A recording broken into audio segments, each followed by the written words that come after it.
All right, and we're live. I am here with Michael Edwards. He's in our GIS technology division here at Timmons Group. I'm Lillian Minix, by the way. I'm a marketing coordinator here at the firm, and we love doing these live discussions. Sit down with our project directors like Michael, who help us better understand kind of the inner workings and different services that we offer throughout our technology division. And today, we're here with Michael to discuss the Cityworks Operational Insights application. It helps a variety of our clients assess their criticality of the assets that they manage. And we're talking about this particular subject today because it is Public Works Week. It is actually also Infrastructure Week. And, we offer a lot of infrastructure engineering services, but something else that we offer to our municipality clients in the realm of infrastructure is asset management. It's a really cool service that we offer to help municipalities. We have clients all over the country. Correct me if I'm wrong, Michael, but that we help them manage their assets in a variety of different ways. And one of those is a partnership that we have with Cityworks, and then this really unique application. Michael, kick us off and tell us a little bit more about Operational Insights and what it has to offer for our clients. Yeah, absolutely. Thanks, Lillian, for the introduction. Happy to be here with you today. Excited to share a little bit about this tool that we've been working with the past few years, Cityworks Operational Insights, which gives us the opportunity to really take people's municipalities' Cityworks implementation, their GIS implementation, connect those pieces together and really produce some actionable data and insights. Fantastic. Well, yeah, we're really excited to talk about this. I have written a lot about Cityworks. I've followed along with a lot of our projects, but I'm not familiar with the Operational Insights tool. So I, for one, am very excited to hear more about it. I'm going to take you to the next slide over here on the presentation that you prepared for us.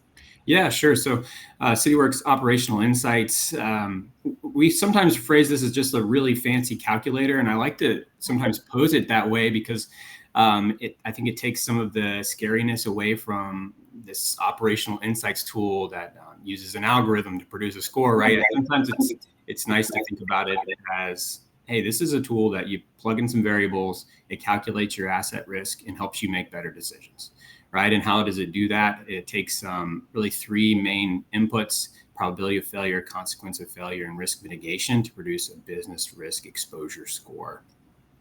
Folks are familiar with risk calculations. You'll be familiar with POF and COF, right? This is the likelihood of failure occurring. And then what are those impacts to the triple bottom line if a failure does occur?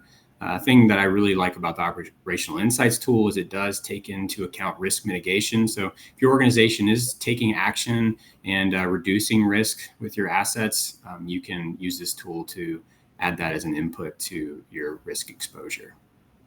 Wow, cool. And so what are some of the assets that our clients would be managing risk for? Yeah, a lot of them are the horizontal assets underground. We're thinking like water mains, sewer mains. Of course, those are high dollar assets and are ones that you want to be really actively maintaining.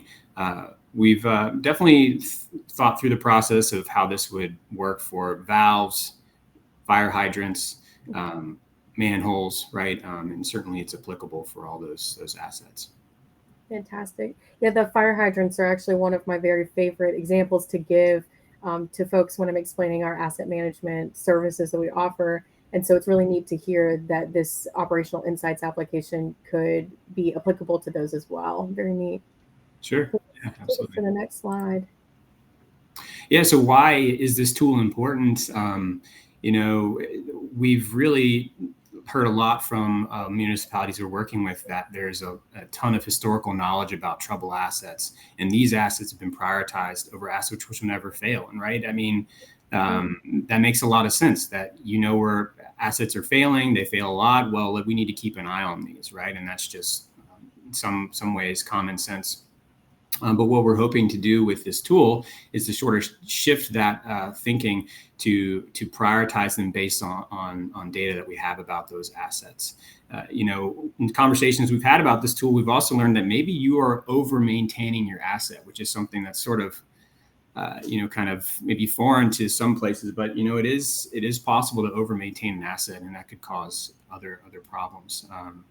So the real question is, if we can take this historic knowledge, build that into this model, it will allow us to produce scores that we can lean on moving forward and better prioritize and budget for the coming years. Wow. And yeah, these assets, like you said, water mains, sewer mains, if they're not managed properly, that could be really detrimental to a municipality. And so managing them correctly in the first place, I think is definitely key. Sure. And so how do you get there with this operational insights approach? Yeah, there is, in my experience talking about this tool, a lot of hesitation about it because they think that there is just this need for a massive amount of data in order to produce valuable scores. And while sure, a lot of data helps improve these scores perhaps or tailor them a little bit more, I like to think of this as something that you can start looking at your GIS data and your Cityworks data today. You can take a look at your water mains, for instance, a water main feature class, and take a look at that data model that currently exists. Most localities have attributes like the type of pipe, the age the pipe was installed, those types of factors. And you can start really small with this tool and say, can I use those attributes to allow me to better make decisions about my assets? So what we would say, we'll start with an asset. You can define those risk factors, the consequence of failure, probability of failure, ensure that those are built into your GIS. If they're not, right, you can leverage Esri tools to do that, developing a scoring methodology for each of these factors. And then you can configure this in the Operational Insights tool to produce the score. And from there, you can use those outputs to then define thresholds for intervention. Yeah, fantastic. And when you're talking about how do you get there, well, there's no better time than the present.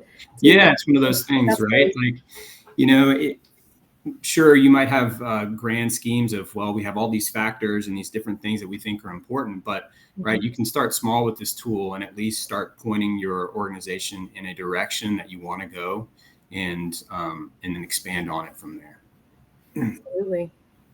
Absolutely. Yeah, definitely makes sense. And after you are able to assess kind of where you're headed, you can again look at the probability of failure factors. And I'll let you talk about this next slide as well. Yeah, so let's talk a little bit about the factors that we've seen common across Insights implementations. What are the warning signs or likelihood of failure?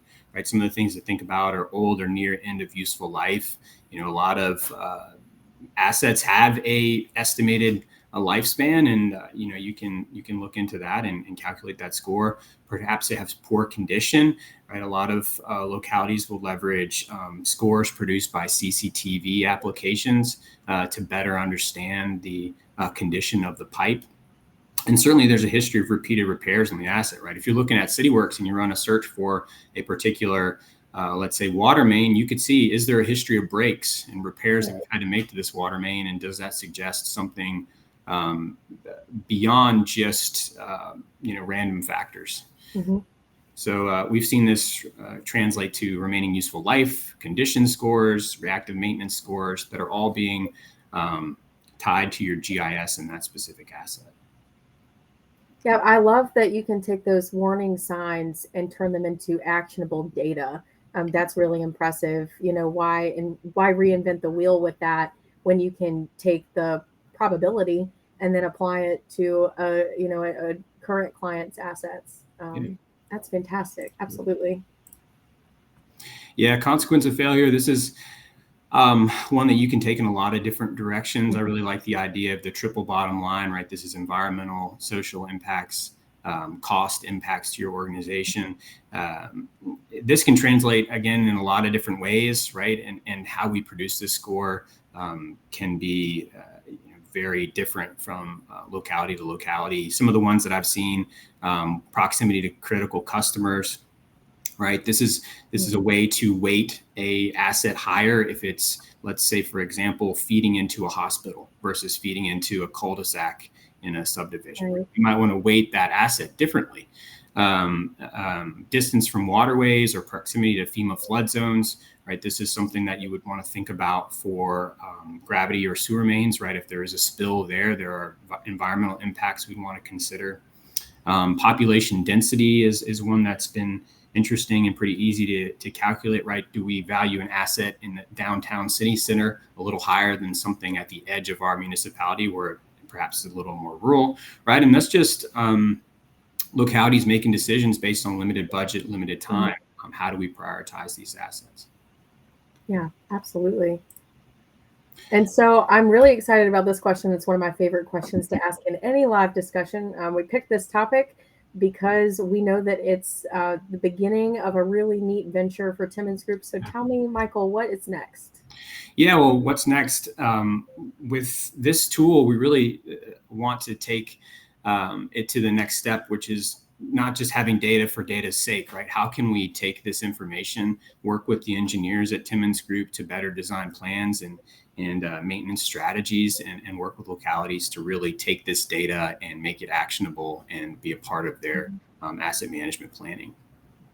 Yeah, and like I said at the beginning of our discussion, we're here because it's Public Works Week and Infrastructure Week, and so being able to take our, being able to support those cross-pollinated services within Timmons Group, like you all work with our infrastructure engineers very frequently, and like you said, being able to apply the data that you've received to future planning and future designs. That's just a fantastic example of that cross-pollination within the firm.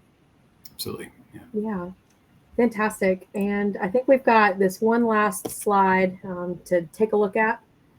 Yeah, I really love this this graph here. To me, it really speaks to where you can take this data once operational insights scores are produced and make this actionable. Again, we want to produce data as a element that you can analyze and act on and develop your maintenance plans around this.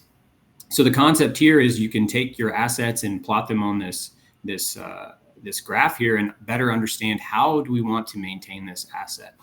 Perhaps an asset with a high probability of failure, but very, very low consequence is one that you could operate to failure and not be something that you're, losing sleep over at night. However, there will be assets that come out of this with high probability of failure and high consequence of failure. And those are certainly ones you want to prioritize, plan for asset renewal, and take risk mitigation steps. And every municipality is going to think about that differently, and they can sit down with their engineers and their finance group and their operational groups and decide, hey, what does this look like for us? How do we want to interpret these scores and turn them into a maintenance plan to rehab, replace, inspect our assets. Well, it's really exciting that you get to kind of see both sides of the spectrum too, right? You're working directly with our municipality clients on the GIS side of things, and then you get to also see how these actions, these data marks can be applied to the engineering services as well. So you're in a really unique situation, Michael, and it's really cool to hear your story. What have been some of your favorite parts so far about working with the Operational Insights tool? Yeah, I think, again, my favorite part here is being able to take all the hard work that someone's done with the Cityworks implementation or a GIS implementation and really turn that into actionable data. For our asset management group, we spend a whole lot of time implementing Cityworks, working through organizational change and training and testing these applications, that we don't always get to take that to the next level, right? And so when we do get projects and opportunities to work with municipalities to do that, where we can take the data and the hard work they've done, build out this scoring and insights tool, work with our engineers to help them design maintenance plans, like that's really exciting, right? To me, that's where, like you said, we start connecting a lot of dots and seeing not just change in your business, but really transformation of your business and how you're thinking about solving your problems. Absolutely. And so if a client wanted to reach out to you and get set up with the Operational Insights or just make a first connection, how is the best way to get in touch with you, Michael? Yeah, always happy to engage with folks on LinkedIn or reach out to me via email. Certainly there's opportunities for us to work with you all to answer these questions. And, if you have Cityworks and you're thinking about Operational Insights, I'd be happy to talk to you, walk you through kind of what a scope of work would look like with Timmons Group, or kind of give you some tips and tricks and send you on your way to start working on it yourself. But again, happy to engage and look forward to hearing from folks. Absolutely. Well, Michael, I really appreciate your time. This has been a really robust conversation. I'm grateful for you sitting down with me today, and keep an eye out for the rest of our celebration of infrastructure and GIS on the Timmons Group LinkedIn and across all of our social media channels. Again, reach out to Michael with any questions, or you can comment on the video below. Thanks so much. Thank you, Michael. Yeah, great. Thanks, Lillian. Talk to you all later. Bye. All right.